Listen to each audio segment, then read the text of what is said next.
மாறுகள் திங்கள் மதி நிறைந்த நன்னாளாள் நீராடப் போதுவீர் போதுமினோ நேருஷயீர் ஷீர்மலகுமாயப்பாடி செல்வச் சிறுமீருகாள் கூறுவேல் கொடிந்துஷனன் நந்தகோபன் குமரன் ஏறார்ந்த கண்ணி யசோதை இளம் சிங்கம் கார்மேணிச்சங்கன் கதிர்மதியம் போல் முகத்தான் நாராயணனே நமக்கே பறை தருவான் பாரோர் புகஜப் படிந்தேலோ రంభావాయ్ నీలాతుంగస్తనగిరిదటి. ఈరోజు పాశురంలో మొట్టమొదటి పాశురం. సర్వాభరణాలతో అలంకృతమైన గోపికల్లారా రండి. ఈరోజు పవిత్రమైనటువంటి మార్గశిర మాసం, అందులోనూ పున్నమి దినాలు. పిండి ఆరబోస్తున్నట్లుగా ఉన్నటువంటి ఈ వెన్నెల వేకువజామునకు సూచనలు. యశోదాతనయుడు పద్మనేత్రుడు నందుని ముద్దుబిడ్డ అయినటువంటి ఆ బాలకిశోరాన్ని సేవించి తృప్తి తీరా సర్వశుభములు పొందుటకు ఈ వేకువజామున చన్నీటి స్నానము జనకమాడి సేవించుటకు పోదాము రండి. ఇది మన వ్రతం కదా. శ్రద్ధగా సేవించిన నందకిశోరుడి దయ ప్రాప్తమగునే అంటూ ఆండాళమ్మవారు ఈ పాశురంలో తన తోటి గోపికలందరినీ కూడా శ్రీకృష్ణ పరమాత్మ సేవకి ఉద్యుక్తుల్ని చేస్తున్నారు. ఈ పాశురంలో வையத்துவாள் வீருகாள் நாமும் நம்பா வைக்கு செய்யும் கிருஷைகள் கேளீரோ பார்க்கடலுள் பையத்து என்ற பரமனடி பாடி நெய்யுண்ணோம் பாலுண்ணோம் நாட்காலே நீராடி மெய்யட்டிடதோம் மலரட்டொன முடையோம் செய்யாதன செய்யோம் தீக்குறளை சென்னோதோம் ஐயமும் பிச்சையமும் ஆந்தனையும் கை காட்டி ఉయ్యుమారణ్య ముఖందేలో రంభావాయి. ఈరోజు పాశురంలో ఆండాళమ్మవారు ఈ ధనుర్మాస వ్రతం చేయదలిచినటువంటి వాళ్ళందరం కూడా పాటించవలసినటువంటి నియమాల్ని ఈరోజు చెప్తున్నారు. ఓ గోపికలారా, ఈ వ్రత నియమాలను తెలుసుకుందాం రండి. వేకువనే చన్నీటి స్నానం ఆచరించి విష్ణుమూర్తిని సేవించాలి.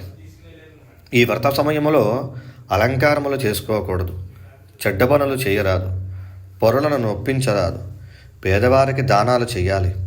ఇలా నియమాలతో ఆ పరంధాముని, ఆ నీలమేఘశ్యాముని సేవించుకుందాం రండి. పాలసముద్రంలో ధ్వని కాకుండా మెల్లగా పడుక్కుని ఉన్న ఆ పరమపురుషుని పాదములకు మంగళం పొందదు. ఈ వ్రత సమయంలో నేతిని కానీ పాలన కానీ మేము ఆరగింపం. తెల్లవారుజామున స్నానాలు చేసేదము. కంటికి కాటుక పెట్టుకోము. కొప్పులో పువ్వులు ముడవము. మా పెద్దలు ఆచరించినటువంటి పనులు మేము ఆచరించుచు ఇతరులకి బాధ కలగకుండా ఉండేటువంటి అన్ని పనులు చేస్తూ ఇతరులను ఆచరింపచేస్తాం, అసత్యాలాడము అని ఆండాళమ్మవారు ఈ పాశురంలో మనం పాటించవలసినటువంటి నియమాలన్నిటినీ కూడా మనకి అనుగ్రహించారు. ఆండాళ్ దివ్య తిరువడిగళే శరణం.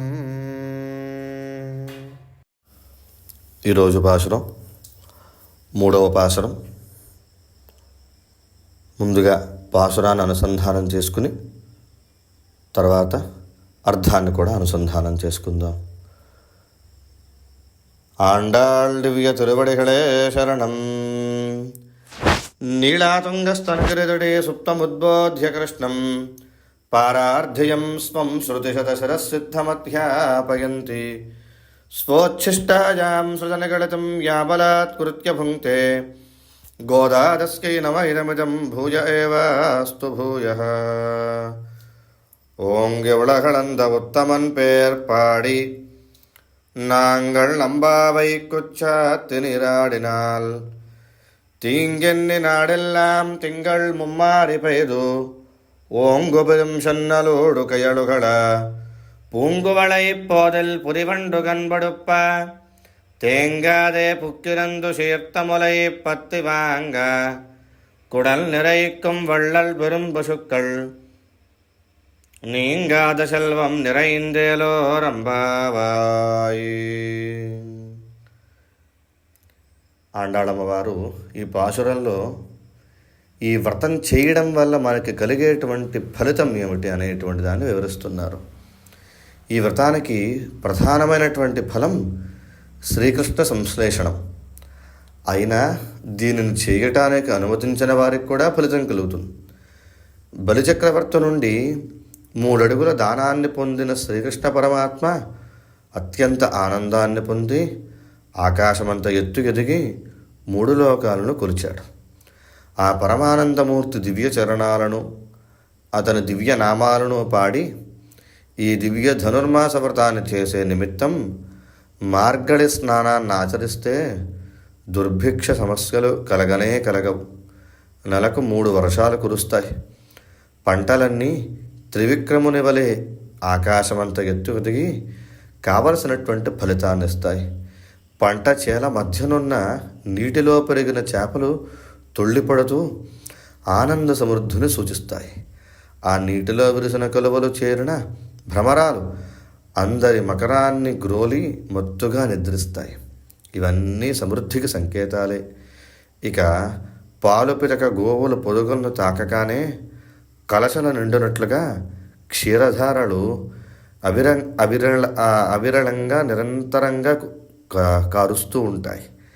ఇలా తరగని మహదైశ్వర్యంతో లోకమంతా నిండిపోతుంది. కావున ఈ వ్రతాన్ని చేద్దాం రండి అని చెప్పి ఆండాళమ్మవారు మిగిలినటువంటి గోపికలందరినీ కూడా ఆహ్వానిస్తున్నారు ఈ పాశురంలో. ఆండాళ్ దివ్య తిరువడిகளே శరణం.